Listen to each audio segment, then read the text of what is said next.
Sebuah kisah karya terbaik anak bangsa Indonesia bertutur tentang perjalanan kehidupan anak manusia di zaman kerajaan Tanah Jawa melalui sentuhan sejarah dan fiksi yang nyaris sempurna. Dengan bangga kami persembahkan satu di antara karya terbaik dari Esa Mintarja yang berjudul Jejak di Balik Kabut. Pada kesempatan yang sangat baik ini, kita masuk pada episode yang ke-43. Selamat menikmati. Pada episode sebelumnya telah diceritakan, setelah membayar makanan dan minumannya, maka Wijang dan Paksi Pamekas pun segera melangkah keluar pula.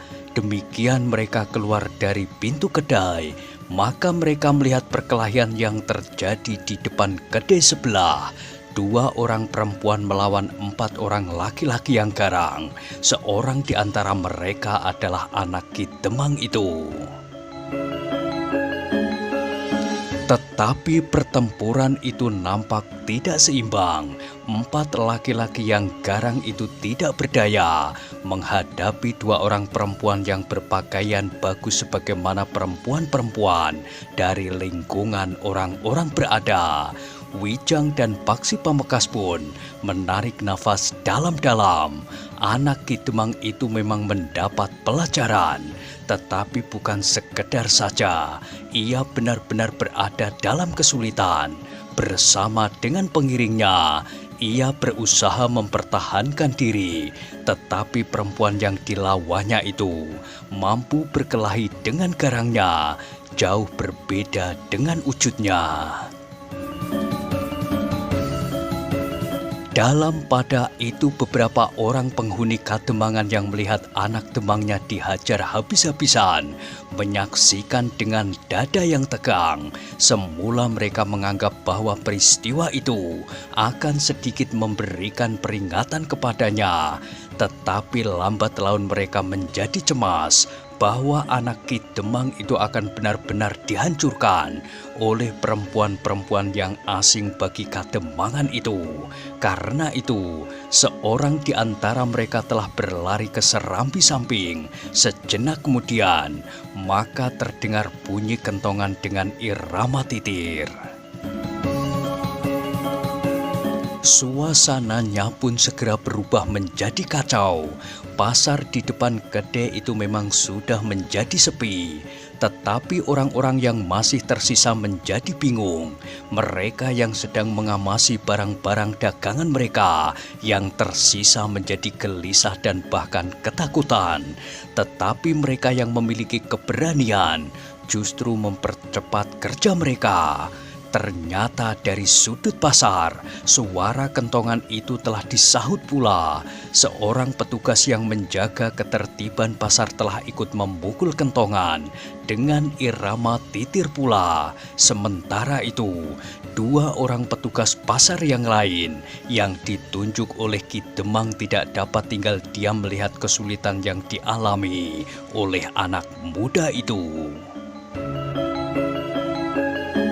Tetapi mereka tidak mau dianggap bersalah karena mereka tidak berbuat apa-apa ketika terjadi perkelahian di depan pasar. Sedang yang berkelahi dan kemudian mengalami kesulitan adalah anak Ki Demang yang mengangkat mereka bekerja di pasar itu.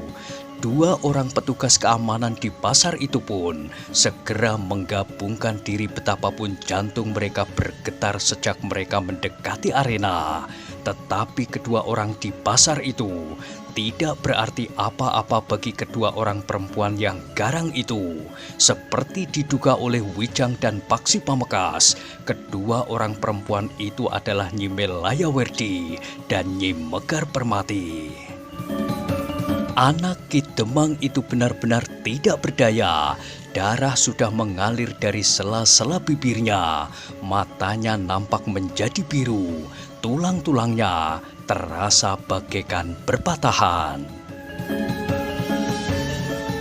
Seorang yang telah menyentuh tubuhku, Dengan tangannya tanpa aku kehendaki, maka tangan itu harus dipotong, berkata Nyi Megar Permati. Namun Nyi Melaya Werdi bertanya, apakah kau tidak memerlukan anak itu? Buat apa anak seperti itu? Aku tidak hanya akan memotong tangannya, tetapi aku juga akan memotong lehernya. Ia terlalu berani menyentuh tubuhku di atas batas leherku. Seorang pengawal anak Ki Demang yang bertempur bersama anak Ki Demang itu melawan Nyi Megar Permati sama sekali sudah tidak berdaya. Sementara itu, petugas pasar yang datang membantunya itu telah terpelanting dan membentur dinding kedai. Anak Ki Demang itu benar-benar menjadi ketakutan. Namun dalam pada itu, suara kentongan dengan irama titir itu telah memanggil beberapa orang padukuhan, bahkan beberapa orang bebahu. Mereka dengan serta-merta telah mengepung Nyi Melaya Werdi dan Nyi Megar Permati. Seorang bebahu dengan serta-merta berteriak, "Hentikan! Anak muda itu adalah anak Ki Demang!" Anak muda itu terbaring tidak berdaya. Di dekatnya Nyi Megar Permati berdiri sambil bertolak pinggang. Dengan kakinya ia menyentuh tubuh anak Ki Demang itu sambil berkata dalam nada tinggi, "Oh, jadi ini anak Ki Demang. Di mana Ki Demang itu sekarang?" Suasana menjadi semakin tegang. Nyi Melaya Werdi pun sudah tidak berkelahi pula. Dua orang pengawal anak Ki Demang yang berkelahi melawannya, ditambah dengan seorang petugas pasar, telah terbaring diam. Agaknya mereka menjadi pingsan. Nyi Melaya Werdi pun melangkah mendekati adiknya sambil berkata, "Marilah, kita tinggalkan tempat ini." "Tidak, aku tidak akan membiarkan anak ini mengganggu perempuan lagi. Jika perempuan-perempuan itu tidak berdaya, maka mereka akan menjadi kurbannya."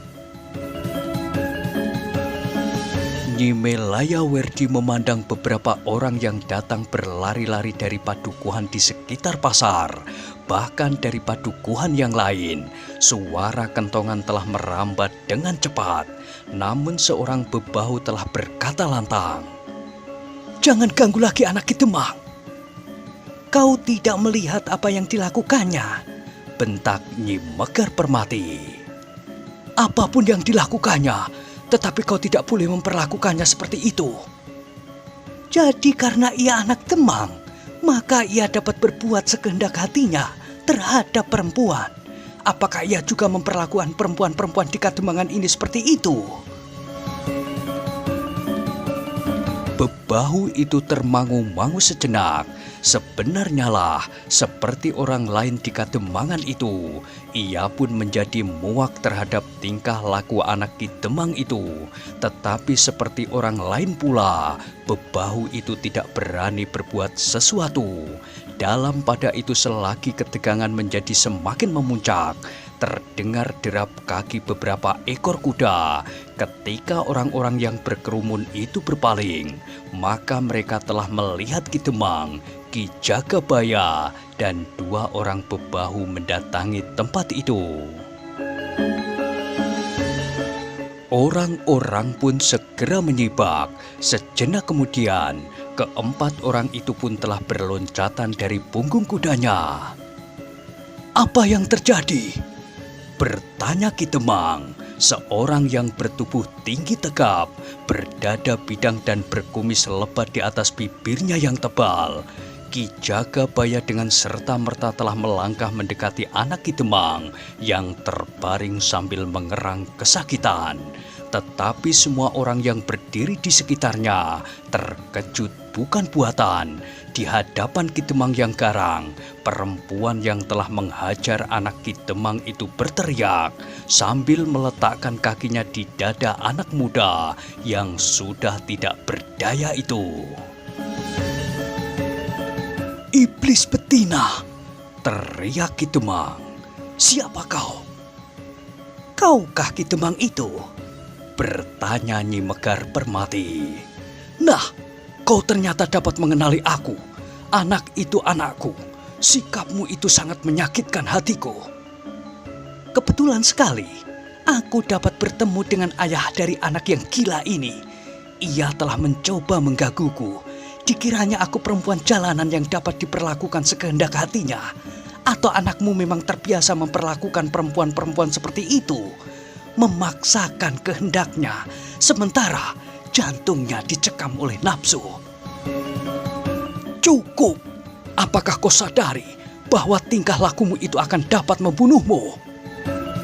Kau mau apa? Demang gila! Kau kira dapat menakut-nakuti aku seperti menakut-nakuti rakyatmu? Ki Demang itu pun kemudian memberikan isyarat kepada Ki Jagabaya, para bebahu dan orang-orang padukuhan yang telah lebih dahulu datang di tempat itu untuk mengepung kedua orang perempuan itu. Sementara itu, Nyi Melayawerdi menarik nafas dalam-dalam sambil berkata, "Jadi kita harus membunuh.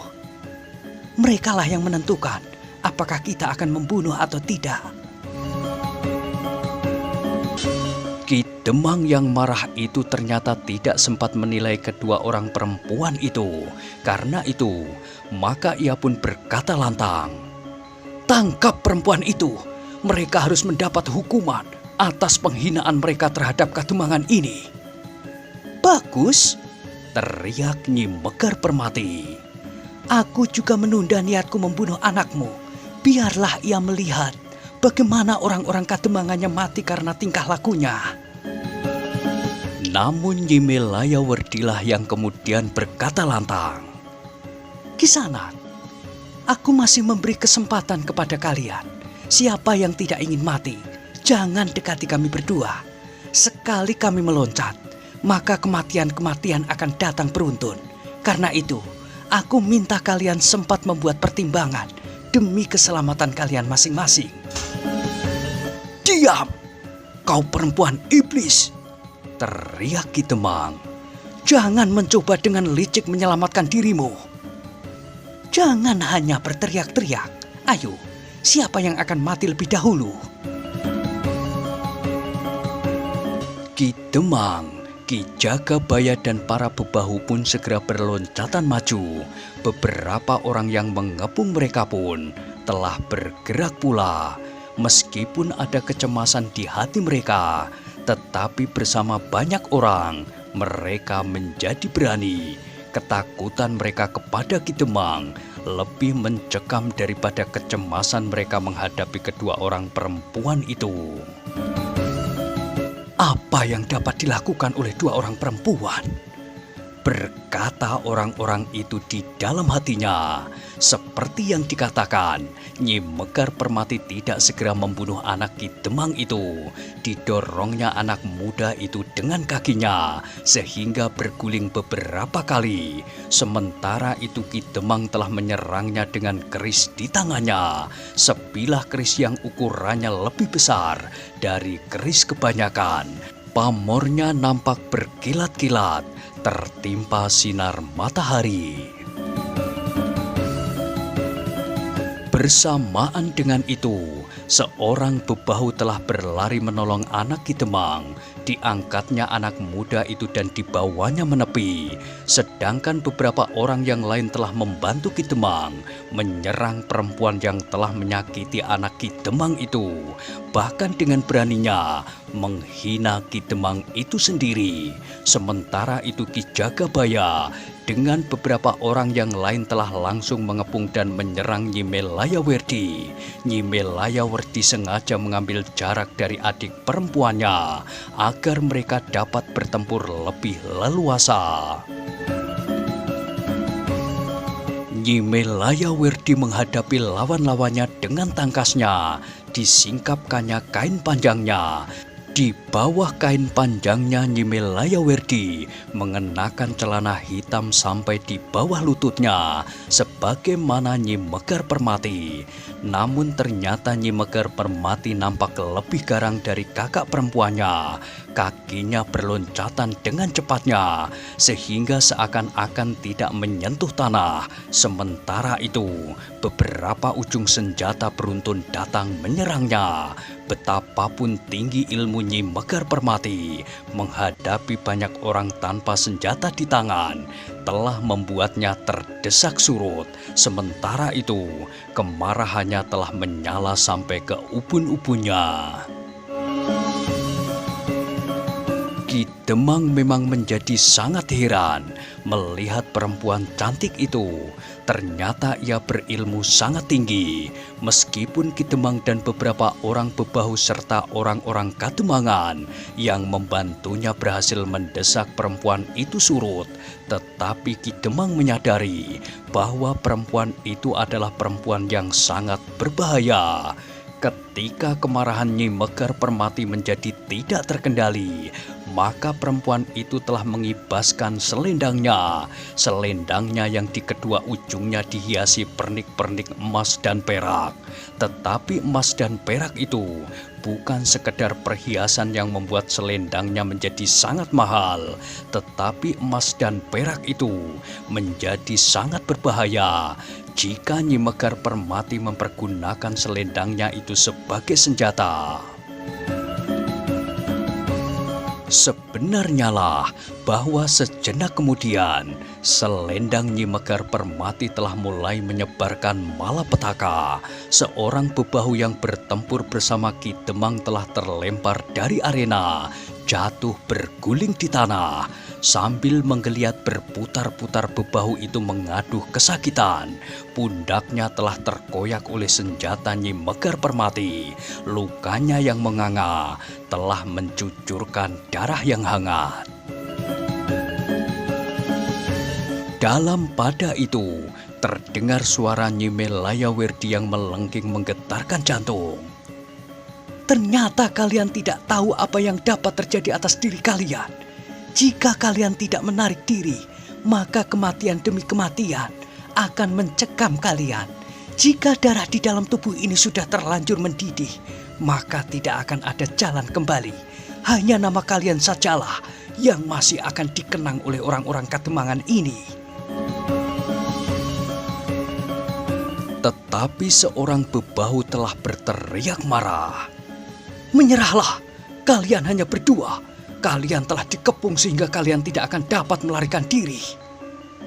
Kau akan menyesal dengan sikapmu, tetapi aku masih memberi kesempatan, berkata Nyi Melayawirdi.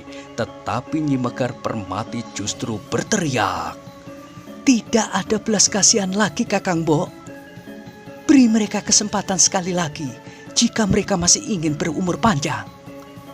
Aku ingin menunjukkan kepada anak Demang itu bahwa akibat dari perbuatannya adalah mengerikan. Namun Nyi Melayawirdi masih berkata lantang.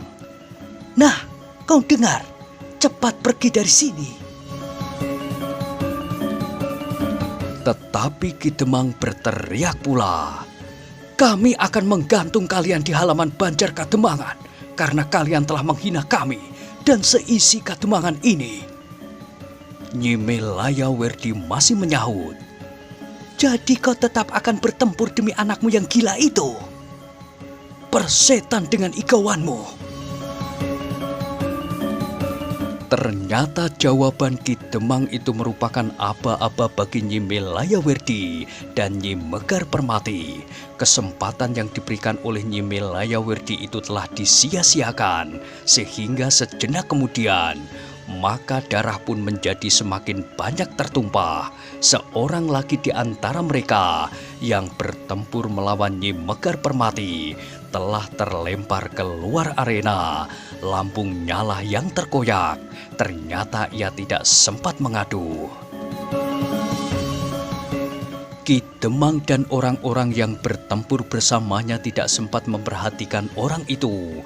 Selendang Nyi Megar Permati telah mematuk seorang lagi, seorang yang bertubuh tinggi kekurus-kurusan. Orang itu terpelanting jatuh menimpa bebatur kedai sehingga kepalanya retak. Selain dadanya bagaikan meledak, beberapa tulang iganya patah. Demikian parah keadaannya, sehingga ia pun telah meninggal seketika. Ternyata Nyi Mekar Permati benar-benar tidak mengekang diri lagi. Sementara itu semakin banyak orang yang datang karena kentongan masih saja meneriakkan irama titir.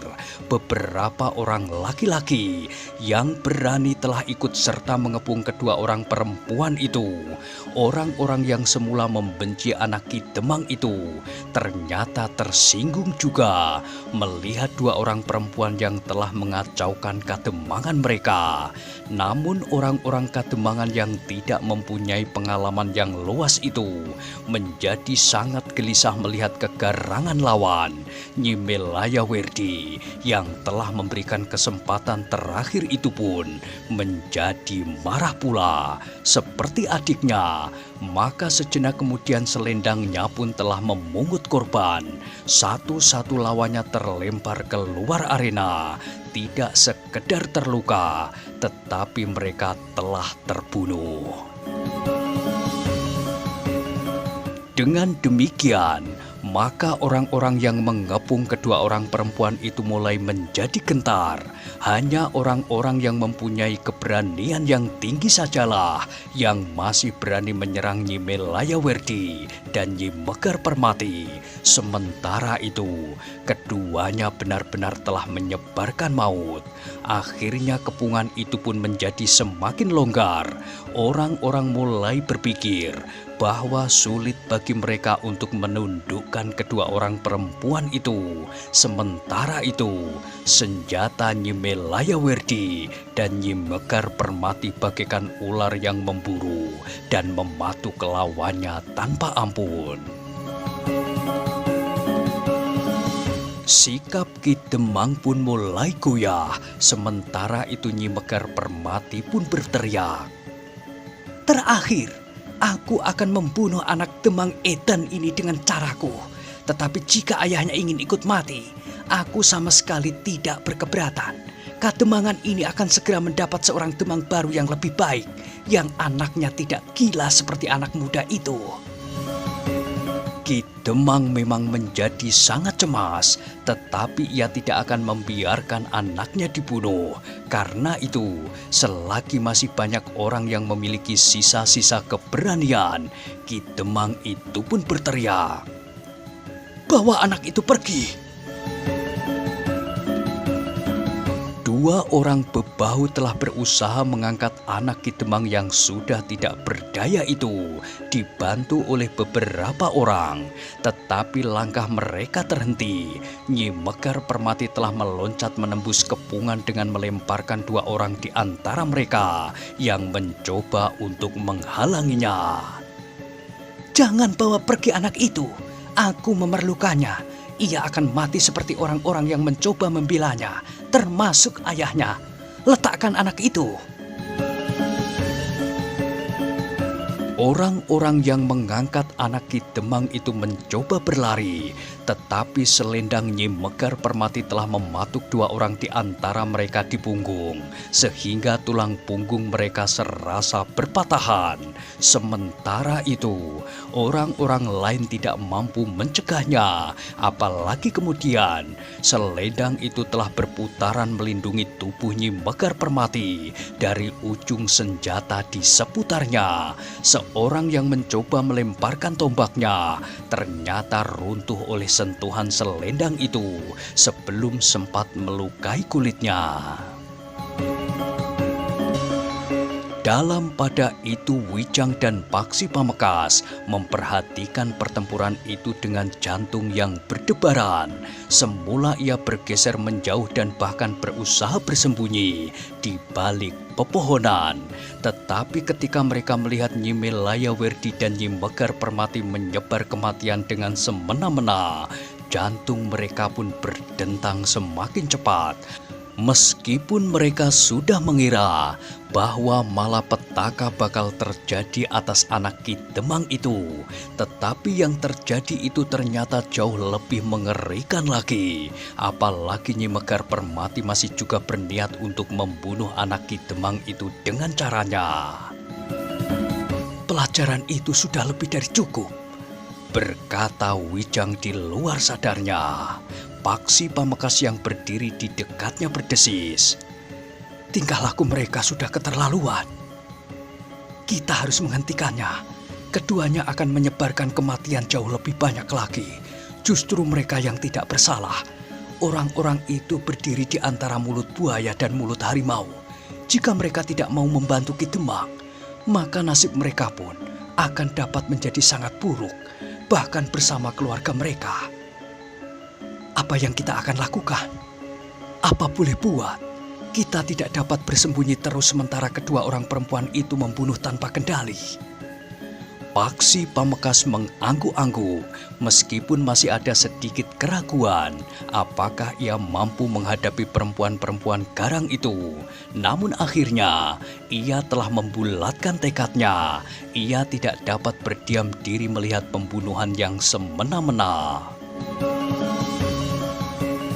Sejenak kemudian, Wijang pun telah memberi isyarat, sehingga keduanya pun telah melangkah dengan cepat mendekati arena pertempuran yang tidak seimbang itu. Nyi Melayawerdi dan Nyi Megar Permati. Wijang pun menyebut nama mereka untuk menghentikan pembunuhan-pembunuhan yang berlangsung itu. Sebenarnya lah, Nyi Melayawerdi dan Nyi Megar Permati terkejut mendengar namanya disebut. Karena itu maka mereka pun telah meloncat mengambil jarak dari orang-orang yang sedang dibantainya. Siapa kau? Bertanya Nyi Melayawerdi ketika mereka melihat dua orang anak muda mendekatinya. Wijanglah yang menjawab. Beruntunglah aku dapat bertemu dengan kalian di sini. Kami adalah utusan khusus Haryo Wisoko untuk mencari kalian. Karena kalian tidak ada di sarang kalian, kami mendapat tugas untuk membawa Pangeran Benowo kembali ke istana. Kedua orang perempuan itu termangu-mangu sejenak. Sementara itu orang-orang Kademangan yang merasa tidak berdaya itu berdiri bagaikan membeku di tempat mereka. Aku tidak mengerti maksudmu, desis Nyi Melayawerdi. Haryo Wisoko telah mendapat pengakuan dari murid-muridmu yang tertawan ketika terjadi pertempuran di kaki Gunung Merapi itu. Kalian berdua telah menyimpan Pangeran Benowo di dalam sarangmu. Tetapi ternyata kalian sampai hari ini belum kembali ke sarangmu. Dan bahkan dengan semena-mena telah membunuh orang-orang tidak berdaya di sini. Persetan dengan Haryo Wisoko, geram Nyi Melayawerdi. Aku tidak tahu menau tentang Pangeran Benowo. Jangan ingkar, murid-muridmu yang tertawan di antara beberapa orang tawanan yang lain telah mengaku bahwa Pangeran Benowo ada di tanganmu. Iblis kau telah mengganggu permainanku, geram Nyi Megar Permati. Pergilah dan katakan kepada Haryo Wisoko bahwa kami tidak tahu menau tentang Pangeran Benowo. Megar Permati, sahut Wijang, kau jangan ingkar. Pasukan segelar sepapan telah siap untuk melumatkan sarangmu di Gua Lampin yang dipimpin langsung oleh Haryo Wisoko. Karena itu, sebaiknya kalian berdua berterus terang di mana Pangeran Benowo kalian sembunyikan. Jika kalian mau menyerahkan Pangeran Benowo, maka sarangmu tidak akan menjadi karang abang. Jangan mengigau kau anak ingusan, jawab Nyi Megar Permati. Sekarang pergilah, biarlah aku mendapat kepuasan dengan permainanku ini. Aku tidak mempunyai banyak waktu.